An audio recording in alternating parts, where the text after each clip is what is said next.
Mis queridos estudiantes, a todos ustedes un abrazo fraterno de parte del profesor David Guamán Manrique, que en esta mañana se siente inspirado.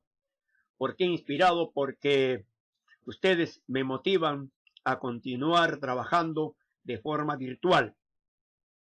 Y que estamos en el mes del Padre, ¿cierto? Aquí ha sido ocasión oportuna para que yo pueda presentar una imagen que me hace recordar a mi viejito. Estoy aquí en Huancayo, en uno de los valles más hermosos del Perú, andino, en compañía de mi padre, que ya hoy en paz descanse. Justo en este mes se cumple el 2º año de su sensible fallecimiento. Y por eso, jóvenes, con la autorización de ustedes, aceptada o no aceptada, recuerdo yo a mi viejito y le deseo un feliz día allá en donde se encuentre. Por eso, y con mucha satisfacción recuerdo a mi viejito porque él nos dio la vida y por esa razón, en memoria a él, pongo este fondo de fotografía y atrás está mi querido y amado sobrino Harold, que es ingeniero de minas y el pobrecito está encerrado en estos momentos de pandemia. Bien, muchachos, no los quiero cansar mucho. Vamos a ingresar al tema que hoy nos compete. En este caso, vamos a ingresar, jóvenes estudiantes, a la ventana virtual que nos permite seguir uniéndonos a través de mi hogar hacia sus hogares y poder dar la bienvenida a la 12ª sesión de Historia Universal. Es, en este caso, el libro que contiene este tema está dentro de las siguientes páginas: 58, 59, 60, 61 y 62, por el cual encierra el tema llamada Crisis Económica, Política y Social en los años 80 en América Latina. Queridos estudiantes, aquí observamos América Latina. Ya tenemos un nuevo término por definir qué será América Latina, ¿no? Porque por crisis creo ya entendemos nosotros que son problemas, ¿no? Crisis, problemas económicos, problemas políticos y problemas sociales que en los años 80, es decir, entre 1980 y 1990, en América Latina se ha llevado a cabo. Entonces, estudiantes, por ejemplo, está elaborado por mi persona, no el profesor David Guamán Manrique. Aquí tenemos que una dama levanta una pancarta y detrás de ella hay muchos más donde dice: el gobierno no escucha, crece la pobreza. Entonces, cuando el pueblo siente el golpe, siente pobreza, siente necesidades, es que los gobernantes no están haciendo nada por solucionar sus problemas y por ello hay protestas. Y estas protestas son las que existen a causa o a consecuencia de ¿qué? A consecuencia del mal gobierno, a consecuencia de diferentes causas. Podría ser, por ejemplo, en el Perú hoy día en realidad hay un gran malestar de la población peruana por la alta corrupción de nuestros gobernantes, ¿no? Por no decir casi todos los gobernantes están involucrados. Le quito la palabra casi y serían todos los gobernantes involucrados en temas de corrupción. Y el pueblo siente gran necesidad porque nuestra plata, nuestro dinero se están robando. Eso es una crisis que se refleja a través de la protesta e inclusive de otras medidas que vamos a ver más adelante. Por esa razón, muchachos, vamos a estudiar esta parte, una partecita, ojo, recuerden bien, el tema de hoy sobre las crisis económicas, política y social, política y social en los años 80 en América Latina es amplio. Pero vamos a referirnos solamente a unos cuantos países que más que nada han repercutido y han sonado mucho en aquellos tiempos porque generaron grandes consecuencias negativas, tanto para su país como también para los demás países que los rodean. Por esa razón. Ahora, como hemos hablado, estudiantes de países latinoamericanos, vamos a primero explicar cómo se dividen los países de América de acuerdo a su descendencia. Es decir, de dónde descendemos.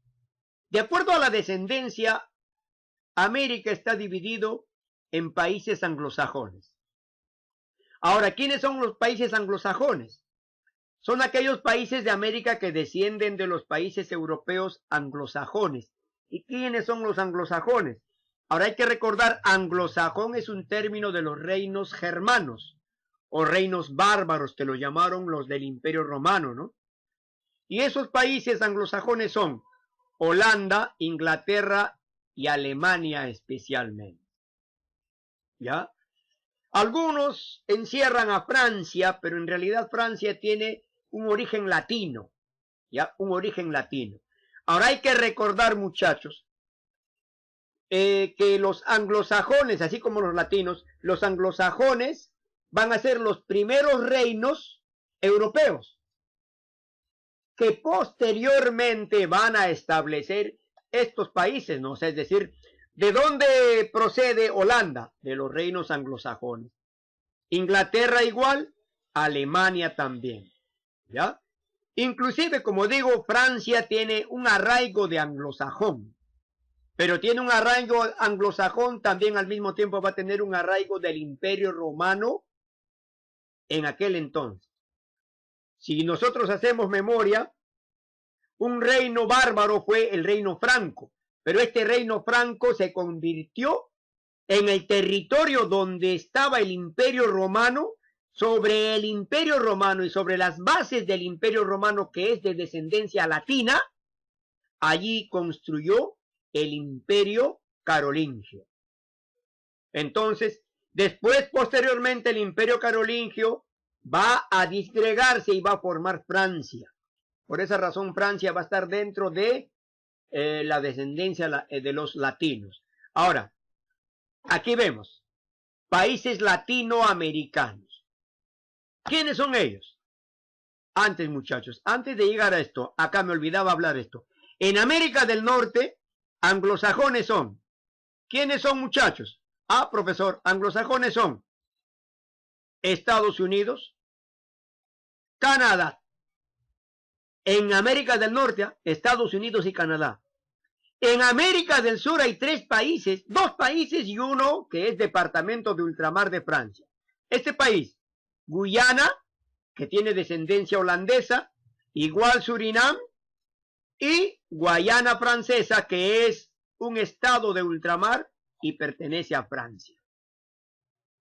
Ahora, como vuelvo a decir, en este caso, Guayana Francesa, muchachos, puede ser catalogado también como descendiente latino o descendiente anglosajón. En este cuadro estamos incluyéndolo dentro de la descendencia de los anglosajones. Ahora, en cambio, los países latinoamericanos, mis queridos estudiantes, descienden ¿de quién? Descienden principalmente de los países europeos de habla hispana. ¿Quiénes hablan el español? Los españoles. El habla hispana, España. Los lusoparlantes, los de Lusitania. ¿Dónde queda Lusitania? ¿En dónde queda Lusitania? En Portugal. ¿Eh? Ustedes, ahora, a todos los que son de Portugal, muchachos, se les llama lusos. Porque uno de los principales estados de Portugal es Lusitania. Ahora, a Cristiano Ronaldo, uno de los mejores jugadores del mundo, lo llaman el luso. El luso. Ya saben por qué, porque el luso se le llama a todos los portugueses.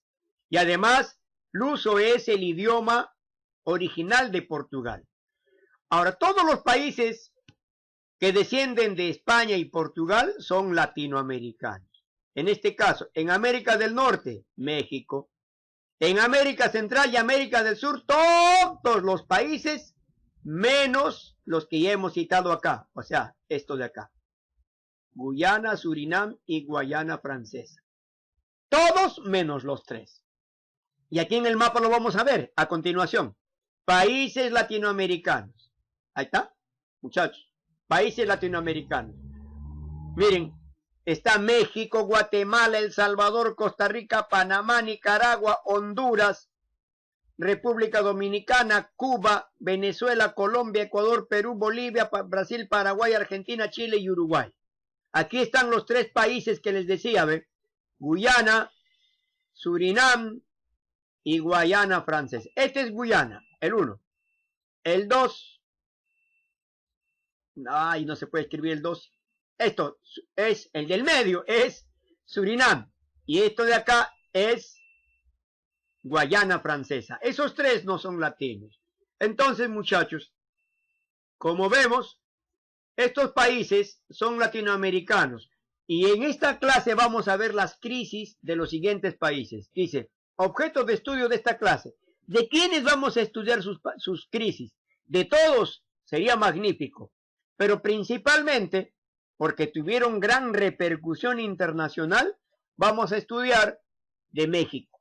La crisis de México. Ahí está México. ¿La crisis de quién? La crisis de Colombia. Ahí está Colombia. Después también la crisis de Perú. Véanme, la crisis de Perú.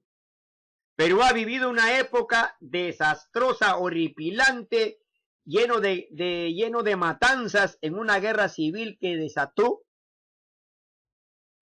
tanto el gobierno como Sendero Luminoso y el movimiento revolucionario Tupac Amaru. El gobierno por defender los intereses de un sistema que en aquel entonces imperaba, y los otros 2 movimientos guerrilleros supuestamente en contra de ese sistema. Eso lo vamos a ver en una clase muy especial, porque es largo y tendido el que debemos hablar sobre este tema. Chile, aquí está Chile, la crisis de Chile y la crisis de Argentina. Muchachos, en este capítulo, por el tiempo y por la amplitud de los temas que encierran estas crisis, solamente vamos a revisar el tema de México, la crisis en México y la crisis en Colombia. En este capítulo. En la otra sesión de aprendizaje vamos a explicar las crisis de Chile, Argentina y Perú. ¿Se entendió? Por la amplitud del tema, muchachos. Entonces, ahora sí ya entendemos que son países latinoamericanos. ¿De dónde provienen? Provienen de los que hablan el idioma español y el idioma luso o portugués. Brasil también es considerado latinoamericano. Bien, muchachos, considerando esta partecita, ahora vamos a ingresar, primero, vamos a armar una línea de tiempo de la evolución de la crisis en América Latina para que ustedes puedan entender. Hace frío, muchachos, estoy al costadito con un cafecito, disculpen. Además de calentarme, refresca la garganta y me da potencia para hablar. La línea de tiempo de la evolución de la crisis en América Latina, muchachos, ha seguido esta secuencia. Primero, década de los 70, entre 1970 y 1979. Década de los 80, entre 1980 y 1989. Y década de los 90, entre 1990 y 1999. Características de cada uno de ellos. Antecedentes de la crisis. O sea, es decir, las crisis en verdad se dieron en el periodo de la década de los 80.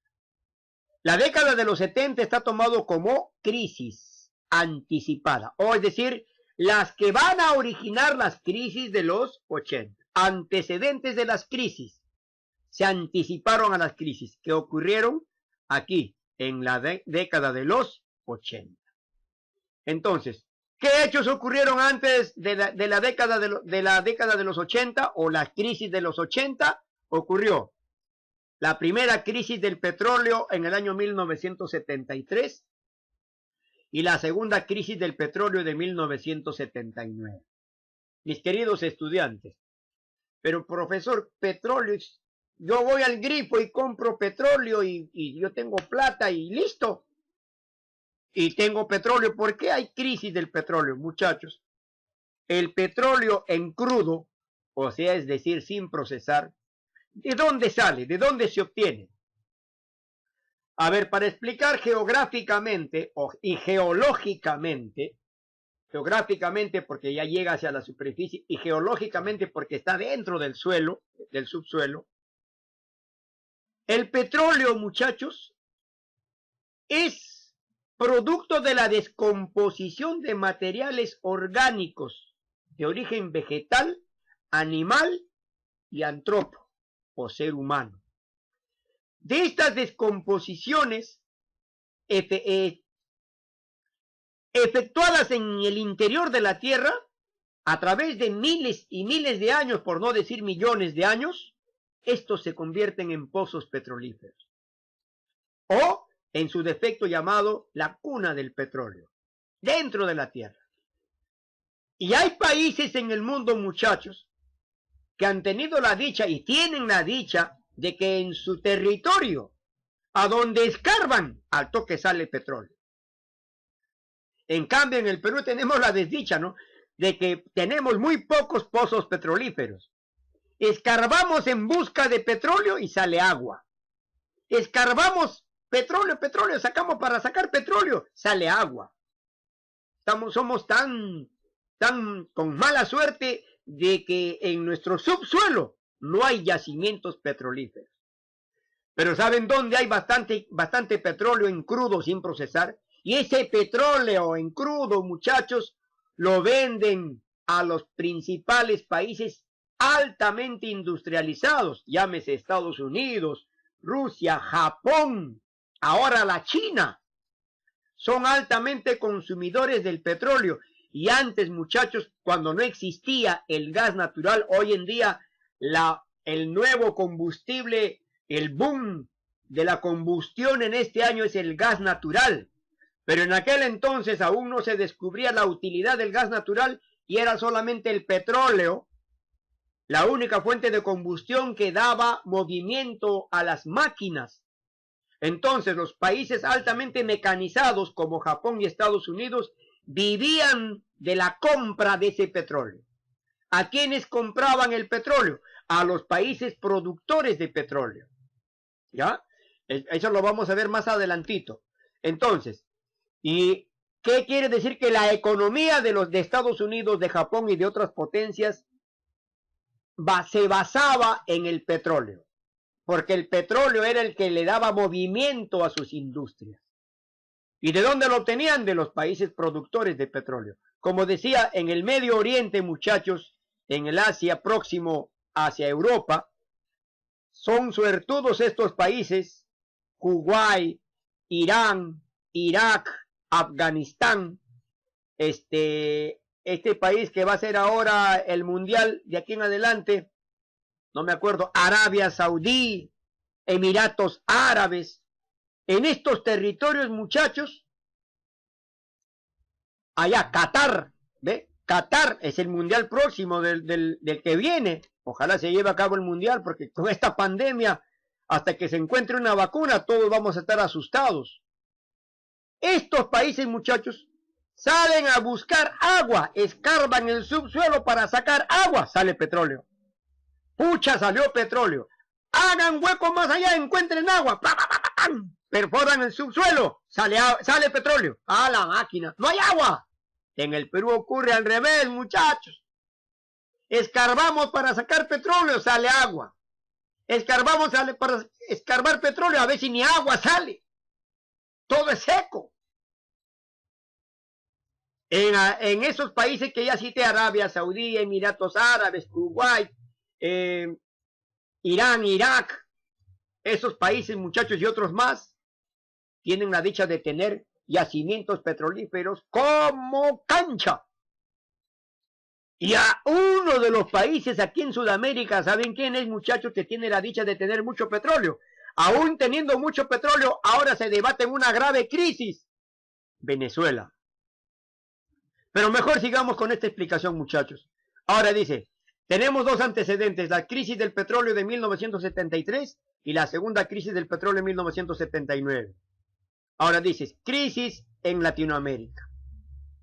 Muchachos, esta crisis de Latinoamérica se dio en la década de los 80, motivados por las crisis del petróleo. Aquí, muchachos, vamos a observar la situación de México, Colombia, Perú, Chile y Argentina. México, ahí está la bandera, muchachos, reconozcamos. Colombia, Ay, ay, ay, qué rico. Arriba Perú, Chile y... Mirá, che, jate pavada, che, Argentina, che. ¿Ya? Entonces vamos a ver la situación de estos 5 países en esta secuencia y en la próxima secuencia de sesión que vamos a programar. Ahora, en la década de los 90, la post-crisis. A ver, ¿ya? Sistemas de salida para vencer a las crisis. ¿Qué hicieron los gobiernos entre 1990 y 1999 para salir de la grave crisis de los 80? Eso lo vamos a ver a continuación. Lo que quiero que entiendan, muchachos, es lo siguiente. Hoy estamos conociendo países latinoamericanos, de dónde descienden, por qué se llaman países latinoamericanos, ¿ya? Y quiénes son anglosajones, y por qué se llaman anglosajones. Y además, estamos viendo, muchachos, ¿qué cosa? Estamos viendo primero la línea de tiempo de la década de los 70, 80 y 90. Ahora, ¿cómo voy a llamarlo yo a la década de los 70? Antecedentes de la crisis. Década de los 80, crisis en Latinoamérica. Y década de los 90, la post-crisis o los sistemas de salida para no ahogarnos en esas crisis.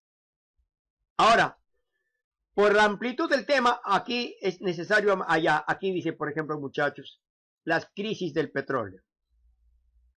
Esta crisis del petróleo, mis queridos estudiantes, empezaron en el año 1973. Crisis de 1973. Se me secó la garganta. Pido disculpas, muchachos. No es coronavirus por si acaso, pero sí siento una carraspera en la gargantita. Ojalá no sea coronavirus, muchachos. La crisis de 1973, mis queridos estudiantes, llamada también primera crisis del petróleo. Comenzó el 16 de octubre de 1973 a raíz de la decisión de la Organización de Países Árabes Exportadores de Petróleo, que agrupaba a los países árabes miembros de la OPEP, más Egipto, Siria y Túnez, con miembros del Golfo Pérsico de la OPEP, lo que incluían a Irán, de no exportar más petróleo a los países que habían apoyado a Israel, ¿ya? A todos los países que apoyaron a Israel. ¿En qué guerra? En la clase pasada, muchachos, hemos visto una guerra llamada la guerra de Yom Kippur. Esta guerra fue con quién? De Israel contra Egipto. Y todos los países que apoyaron a Israel, a esos no les hay que vender el petróleo. Es decir, la OPEP dijo, ¿saben qué? Ha sido una ofensa para todos los países árabes el que estos países hayan apoyado a Israel y hayan atacado nuestra dignidad. Y por tanto, como atacaron la dignidad de los musulmanes, vamos a ponerle frente a esto. No les vamos a vender petróleo. Entonces decidieron en el año 1973 no venderle petróleo ¿a quién? A Estados Unidos. Y a sus aliados de Europa Occidental. Francia, Inglaterra, Alemania. Japón también sintió la pegada porque Japón también recibió este castigo. Y los de la OPEP negaron vender el petróleo a Estados Unidos, a sus aliados y a Japón.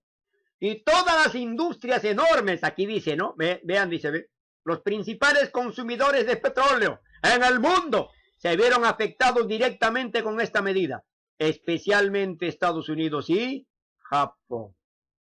Como ellos vivían con el petróleo, muchachos, dijeron, mamacita linda, ¿cómo no nos van a vender? ¿Por qué no nos van a vender petróleo? Nosotros necesitamos petróleo. Pero los árabes dijeron, no te vender ningún petróleo porque nosotros no querer venderte. Dicho y hecho, no le quisieron vender. Y Japón y Estados Unidos sintieron la pegada de esta no venta de petróleo a estos países industrializados.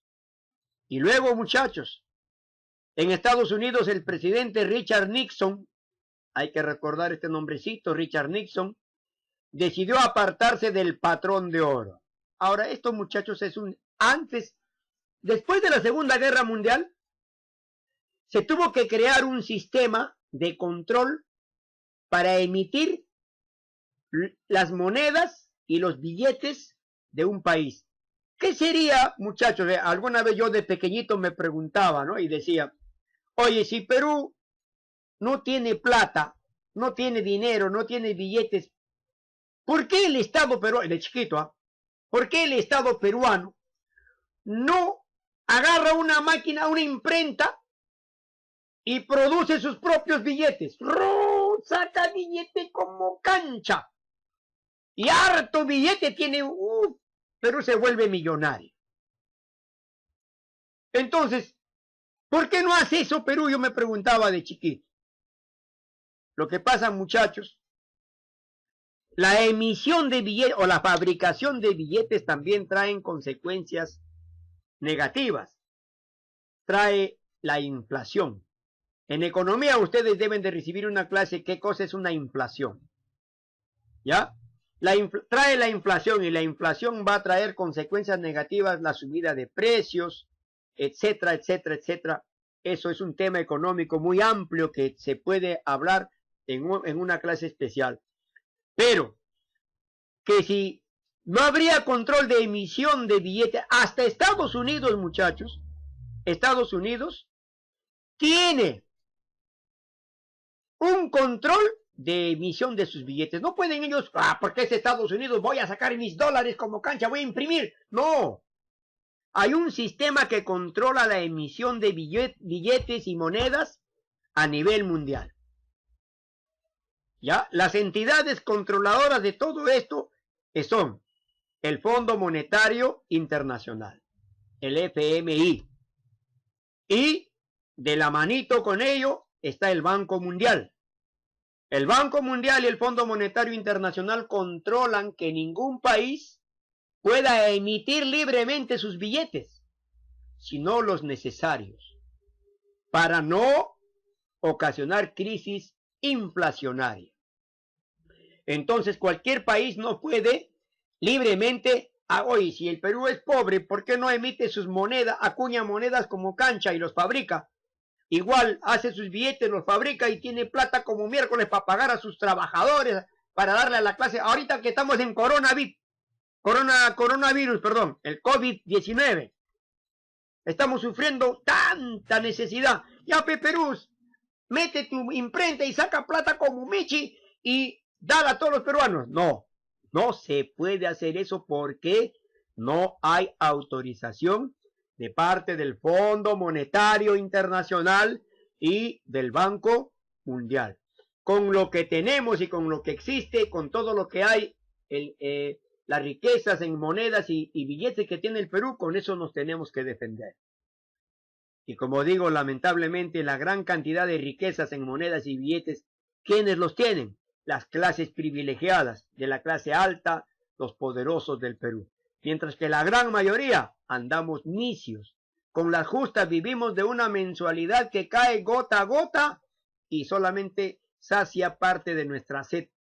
Y más allá andamos pelagatos. En Estados Unidos, ¿qué hizo Richard Nixon al ver que su país entraba en una aguda crisis económica, muchachos? Dijo, me salgo del control del sistema que me dice si debo o no debo producir billetes. En aquel entonces se llamaba el patrón de oro. Era como una especie de, a ver, si tú haces tus billetes, había un estanco de oro, o sea, un lugar donde cada país que emitía, digamos, 5.000 millones de dólares, Estados Unidos emitía, entonces el valor de esa emisión de billetes tenía que depositar en oro en ese estanco. Si tú fabricas tus billetes, el valor de eso en oro tienes que depositar en este banco. Entonces Richard Nixon dijo, no, está loco. Yo no deposito ningún tipo de oro a ese banco y saco mi billete porque quiera. Entonces Robert Nixon se salió del patrón de oro y empezó a emitir sus billetes. Y eso, muchachos, Dice, ahí dijo, no, produjo dólares sin control. ¿Para qué? Para paliar la crisis económica que produjo la crisis del petróleo. Pero no se dio cuenta que esos muchachos generaría, ¿qué cosa? Una gran inflación en su economía, provocando una crisis. Los países latinoamericanos, ahora, si Estados Unidos entró en una grave, allá, yo quiero dar a entender esto, ¿no? Pero ¿por qué? ¿Qué tiene que ver Estados Unidos en las crisis de Latinoamérica? ¿Cómo que no tiene que ver, muchachos? En Latinoamérica, la mayoría de países en aquel entonces, en esas décadas, directamente dependían de Estados Unidos. Si a Estados Unidos le faltaba el aire, nosotros nos ahogábamos. Perú, Argentina, Chile, Ecuador se ahogaban. Si a Estados Unidos le caía un aguacero, nosotros nos mojábamos. Si Estados Unidos tenía un dolor de muela, nosotros teníamos la muela picada. Es decir, una dependencia directa de Estados Unidos. Cuando Estados Unidos sintió el golpe de la primera crisis del petróleo, cuando la OPEP se negó a venderle petróleo, entonces Estados Unidos entró en una grave crisis. Y todos los países latinoamericanos, ay mamá, agárrate, también empezamos a sentir esas crisis. Como seguidores de Estados Unidos, dependemos de Estados Unidos. En aquel entonces se dependía mucho de Estados Unidos. Y si Estados Unidos sentía un flagelo, el castigo lo recibíamos nosotros, los latinoamericanos. Por eso es que está relacionado la primera crisis del petróleo de 1973, aquí está, la primera crisis de 1973, está vinculado directamente a la crisis de Latinoamérica. Muchachos, entonces, luego de esto, viene la crisis de 1979. Esta crisis de 1979, muchachos, también llamada la crisis del petróleo de 1979, o también conocida como segunda crisis, se produjo bajo los efectos conjugados de la revolución iraní y de la guerra Irán-Irak. El precio del petróleo se multiplicó por 2,7 desde mediados de 1978 hasta 1981. Muchachos, aquí quiero darles a entender, por ejemplo, de 2,7, casi $3, aquí falta ponerle esa partecita, de casi $3 el barril de petróleo, muchachos, ¿ya? En 1978, $3 costaba el barril del crudo de petróleo. Pero en 1981 llegó a costar, por la crisis de 1979, llegó a costar $39 el barril. Es decir, el precio del petróleo se disparó, muchachos. Creció enormemente. Y los perjudicados, los compradores de petróleo. Ahora, ¿por qué razón sube el petróleo? El producto, ese petróleo, ¿por qué sube de precio? Aquí está, muchachos. Irán, uno de los principales abastecedores de petróleo en el mundo de aquel tiempo, ingresó a una etapa política de mucha conmoción. ¿Cuál fue primero? La revolución iraní. Hubo una revolución ahí. Ruhollah Khomeini, más conocido como Ayatollah Khomeini, o Ayatollah Khomeini, dio un golpe de estado al Shah o emperador Mohammad Reza Pahlavi. Y allí, muchachos, va a sufrir Irán una crisis política. Y seguido con ello, comienza la guerra Irán-Irak. Irak ataca a Irán, más que nada movido por intereses externos, e intervinieron ahí Israel, Estados Unidos, por cuestión del petróleo, ¿no? ¿Quién gana? El que gana se apoderaba de la producción de petróleo en el Medio Oriente e imponía condiciones económicas. Irán le hace la guerra a Irak entre el 22 de septiembre de 1980 y duró hasta el 20 de agosto de 1988, finalizando sin un claro vencedor. Entonces, ¿qué sucedió? Irán, debido a estos dos problemas, debido a la revolución iraní Y debido a la guerra Irán-Irak, debido a sus problemas internos y externos, congeló, ¿qué cosa? Las exportaciones de su petróleo. Es decir, ya Irán dejó de vender petróleo a todos los demás países industrializados.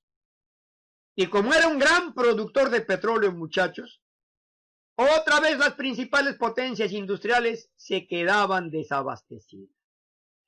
Y los otros países que sí vendían, dice acá, los demás países exportadores de petróleo, miembros de la OPEP, otra vez estamos hablando OPEP, OPEP, OPEP.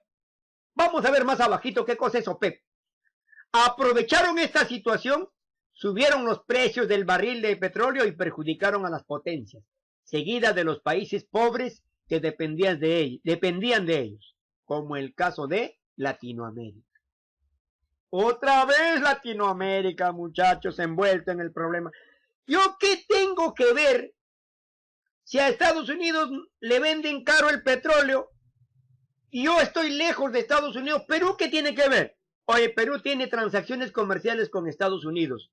Si a Estados Unidos le va bien, a Perú le va bien. Si a Estados Unidos le va mal, a Perú le va mal. A Chile, a Argentina, en aquel entonces a todos los países latinoamericanos nos iba mal. Ahora, hablando de la OPEP, muchachos, acá tenemos, por ejemplo, la OPEP. ¿Qué cosa es la OPEP? La Organización de Países Exportadores del Petróleo, OPEP. Es una organización reconocida desde el 6 de noviembre de 1962 por la Organización de las Naciones Unidas, gracias a la resolución número 6363. Ya, muy bien. Organización de Países Exportadores de Petróleo. La OPEP o la Organización de Países Exportadores de Petróleo pueden tener una gran influencia en el mercado de petróleo, especialmente si decide reducir o aumentar su nivel de producción. Es decir, ellos si quieren aumentan la producción o disminuyen su producción, de acuerdo a sus exigencias, a sus condiciones y a sus intereses. Ahora, ¿quiénes son los miembros de la OPEP? Miembros de la OPEP: Angola, Arabia Saudita, Argelia, Angola y Argelia,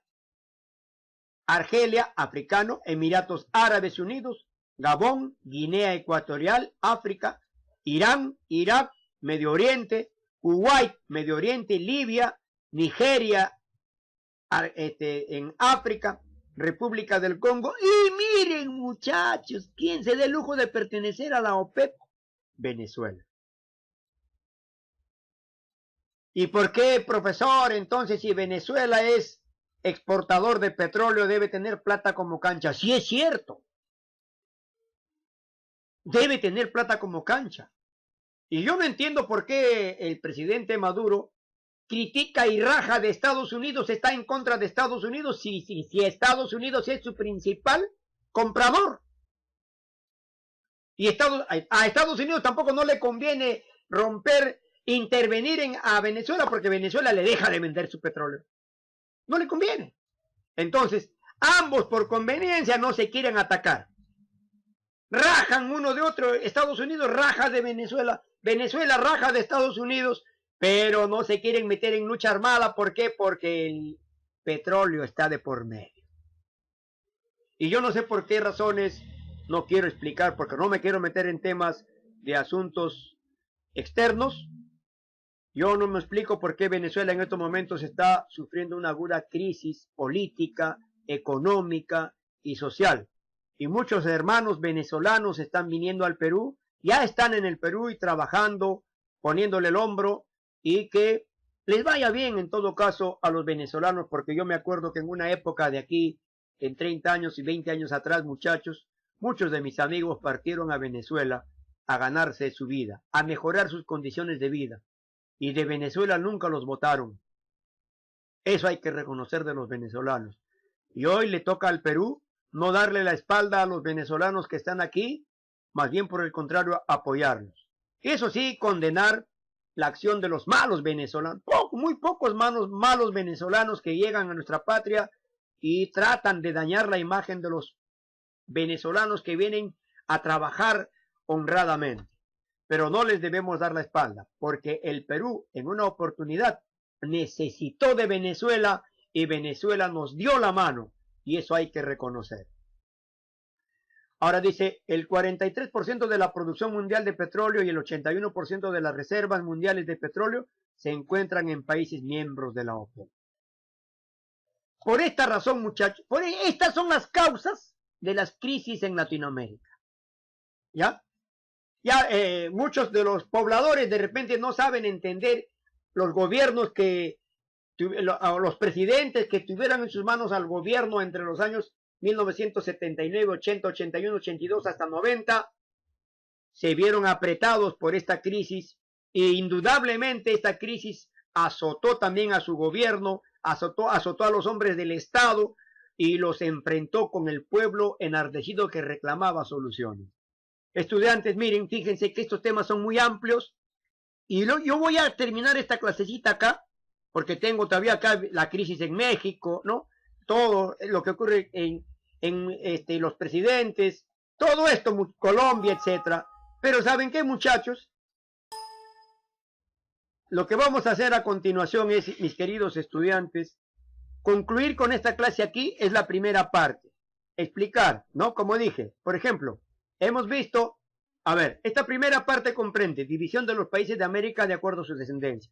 Ya conocemos países anglosajones, conocemos países latinoamericanos, conocemos también la diferencia entre latinoamericanos y anglosajones, y en este caso, los temas a tratar de ahora es que falta explicarlas, ahora sí, explicar los problemas que ocurrieron en México, Colombia, Perú, Chile y Argentina, los más graves en Latinoamérica.